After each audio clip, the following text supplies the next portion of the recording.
America, Israel और Iran के दरमियान जारी कशीदगी ने पूरी दुनिया को बुहरान में डाल दिया है। इसका असर अब महाराष्ट्र थाने जिले के शहर भिवंडी में भी महसूस किया जा रहा है। गैस सिलेंडर्स के हुसूल के लिए लोगों की लंबी कतारें लगी हुई हैं। लोग सिलेंडर के लिए अपनी बारी के इंतजार में हैं। अवाम भिवंडी अंसारी रोड के इलाके में वाक़ गैस सिलेंडर एजेंसी और गोदाम पर कतार में खड़े हुए हैं। अवाम ने इस मौके पर सिलेंडर की किल्लत पर होने वाली परेशानी को बयान किया।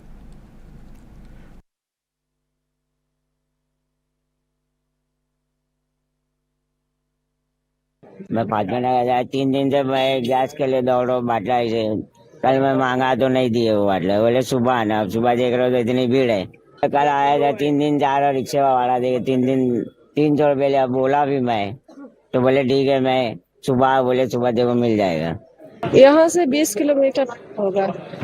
क्या तकलीफ है? बाटला नहीं मिल रहा है, यही तकलीफ है।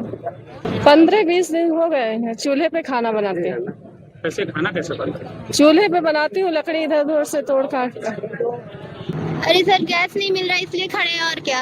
एक हफ्ते हो गया, एक हफ्ते से नहीं मिल रहा। आ रहे जा रहे इधर से, कहीं भेजते किधर चले जाओ, कहीं वही चले जाओ। अब यहाँ लेके छोटा बच्चे मैं कहाँ कहाँ भागूं। कब से आप यहाँ पर? एक हफ्ते से मैं आती हूँ, इधर भी मिल नहीं रहा। तो बोले कल से बोल रहे कि जाओ चाविंद्रा गए तो वहाँ भी बोले इधर आओ। अब इधर आने जाने में क्या करे, कहाँ लेके छोटा बच्चा हम घूमते फिरे हैं। और ये जो बाटला का जो समस्या है, बाटला नहीं मिलने का वजह से भिवंडी में सब कारीगर लोग वर्कर लोग भाग रहे हैं गांव। वर्कर लोग का समस्या है पूरा कारखाने में। और मैं जो है सो अपना 5 किलो वाला ही बाटला पर रहा हूँ। और मैं जो है सो अपने भाड़े के खाता लेके चला रहा हूँ। सब कारीगर लोग को बाटला दिया हूँ, उसको व्यवस्था किया था हैंगल को बनाकर और वो खाना जलावन से बनाकर जितना वर्कर लोग है संभालने का। लेकिन ये नहीं हो पाया। मैं बाटला ही दे दिया हूँ कि इधर उधर से व्यवस्था करके। अभी बाटला का दिक्कत है, अभी पूर्ति नहीं हो रहा है बाटला। हमारे घर में ईद के दिन से बाटला नहीं है। हम कल भी आकर गए थे, यहाँ पर शॉर्टेज था, खत्म हो गया था बाटला। आज भी 7 बजे से आए, अभी तक के कुछ पता नहीं है। नंबर इतना है, लोग बोल रहे हैं कि आज भी शायद मिले या ना मिले। तो हम लोग को कब मिलेगा, ये परेशानी कब दूर होगी। मुंबई के मलाड इलाके में खवातीन रामनवमी के मौके पर मुनक्किद होने वाली सालाना इज्तिमाई दावत के लिए अपने घरों से सिलेंडर लाई हुई हैं। मलाड की खवातीन ने कहा कि वो गुज़िश्ता कई सालों से इज्तिमाई दावत करती हैं। उसके पेश नज़र ये फैसला किया गया कि वो इस 17 साल पुरानी रिवायत को टूटने नहीं देंगे। इसलिए वो हज़ारों अकीदतमंदों को खाना पेश करने के लिए अपने घरों से LPG सिलेंडर लाए। सिलेंडर की किल्लत के बावजूद यकजहती के जज्बे को बरकरार रखते हुए ये कोशिश अकीदत और इज्तिमाई खिदमत की एक ताकतवर मिसाल बनकर उभरी।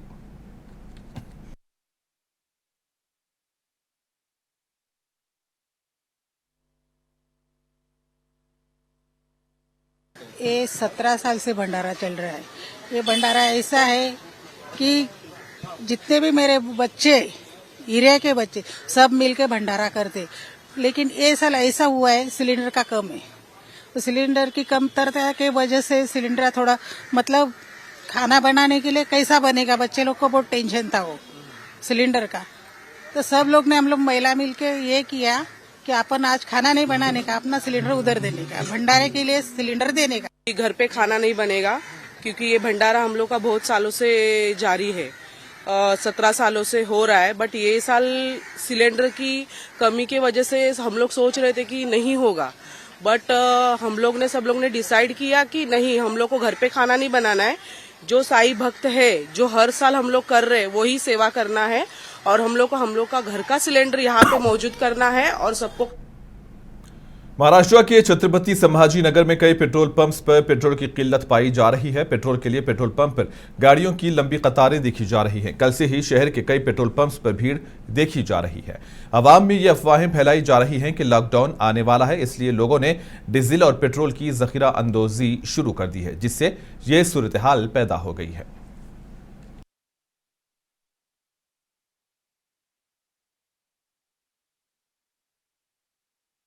मुंबई के गोरेगांव इलाके में हिट एंड रन का वाकया पेश आया। सड़क अबूर करने वाले एक शख्स को स्कूटर ने टक्कर मार दी। इस हादसे के बाद ड्राइवर फरार हो गया।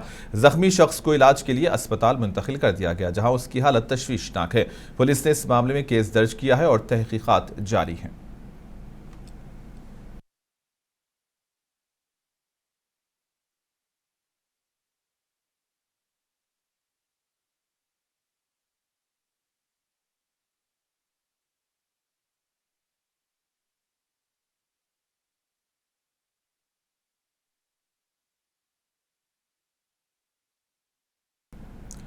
पुणे के कोथरूड आइडियल कॉलोनी में वाकई एक रिहायशी इमारत में आग लगी। इत्तलात के मुताबिक आग ने इमारत के कई हिस्सों को अपनी लपेट में ले लिया, जिसकी वजह से इलाके में खौफो हिरास फैल गया। रेस्क्यू टीमें और फायर ब्रिगेड मौके पर पहुंच गई और आग पर काबू पाने की कोशिश जारी है, जबकि इस मामले में किसी के जख्मी और जानी नुकसान की इत्तला नहीं है। इस मामले की तहकीकात जारी है।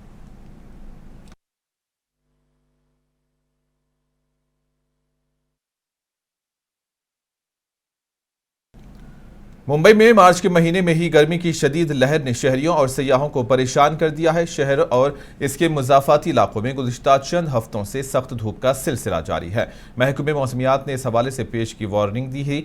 महकमे मौसमियात ने आवाम को हिदायत दी है कि वो दोपहर के औकात में गैर ज़रूरी बाहर निकलने से गुरेज करें और एहतियाती तदाबीर इख्तियार करें। शदीद गर्मी के बावजूद मामलात ज़िंदगी जारी है, लेकिन मेहनतकश अफराद और रोज़ाना सफ़र करने वाले शहरी अपनी औकात कार में तब्दीलियाँ कर रहे हैं ताकि धूप की शिद्दत से बच सके।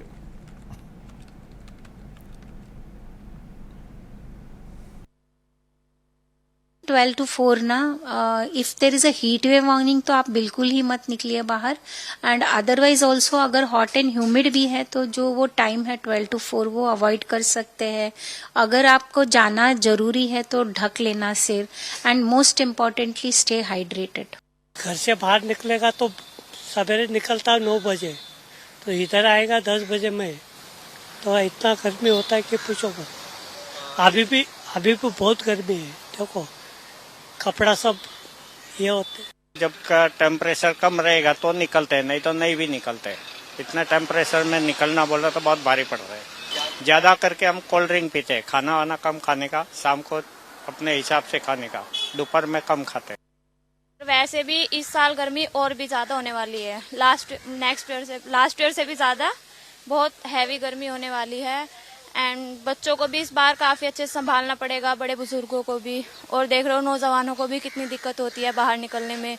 धूप का साया बहुत ज्यादा रहेगा, तो बचने के उपाय अपने यही है, अपना पानी ज्यादा से ज्यादा पिए, नींबू पानी, कुछ लिक्विड चीजों का यूज करें, लिक्विड्स फल का यूज करें। फिलहाल तो दोपहर के टाइम पे इतना क्राउड नहीं आता, शाम के टाइम पे जैसे धूप चली जाती है तो क्राउड आता है। और बाकी दोपहर में भी आते हैं लोग तो गोला खाते हैं, मिल्क शेक्स ठंडा पीते हैं, फालूदा हो गया, जो ठंडी चीजें वो सब कोल्ड ड्रिंक्स हो गई, उन सब पे ज्यादा प्रभाव है अभी फिलहाल के लिए। वीरेंद्र शाह बालेन ने नेपाल के वजीर आजम के ओहदे का हलफ लिया। सदर रामचंद्र पौडेल ने उन्हें ओहदे का हलफ दिलाया। सदारती दफ्तर में ये तकरीब मुनक्किद हुई। नेशनल आज़ाद पार्टी ने पार्लिमानी इंतखाबात में गैर मामूली कामयाबी हासिल की है। पार्टी ने तकरीबन 2/3 अक्सरियत के साथ कामयाबी हासिल करते हुए इख्तिदार तक रसाई हासिल की, जिसके बाद बालेन शाह को पार्लिमानी पार्टी का लीडर मुंतखब किया गया और उनके वजीर आजम बनने की राह हमवार हुई। वीरेंद्र शाह, जो एक इंजीनियर हैं, वजीर आजम का ओहदा संभालने वाले सबसे कम उम्र शख्स हैं। इस हलफ बर्दारी तकरीब में मुख्तलिफ कायदीन ने शिरकत की। सत्यनिष्ठापूर्वक प्रतिज्ञा गर्दै ईश्वर को देश र जनताको नाममा ईश्वर देश र जनताको नाममा शपथ लिन्छु कि प्रधानमन्त्री पदको जिम्मेवारी प्रचलित कानूनको पालना गरी मुलुक र जनताको भलो चिताई। इसराइल की फौज ने कहा कि इसने जुमा को तेहरान में बुनियादी ढांचे के अहदाफ पर हमले किए, जबकि मशरिक़ वस्ता का तनाज़ा अपने चौथे हफ्ते में दाखिल हो चुका है। फौज ने कहा कि इसने बड़े पैमाने पर हमलों की एक लहर को मुकम्मल कर लिया है, जिसका मकसद बुनियादी ढांचे से मुंसलिक है।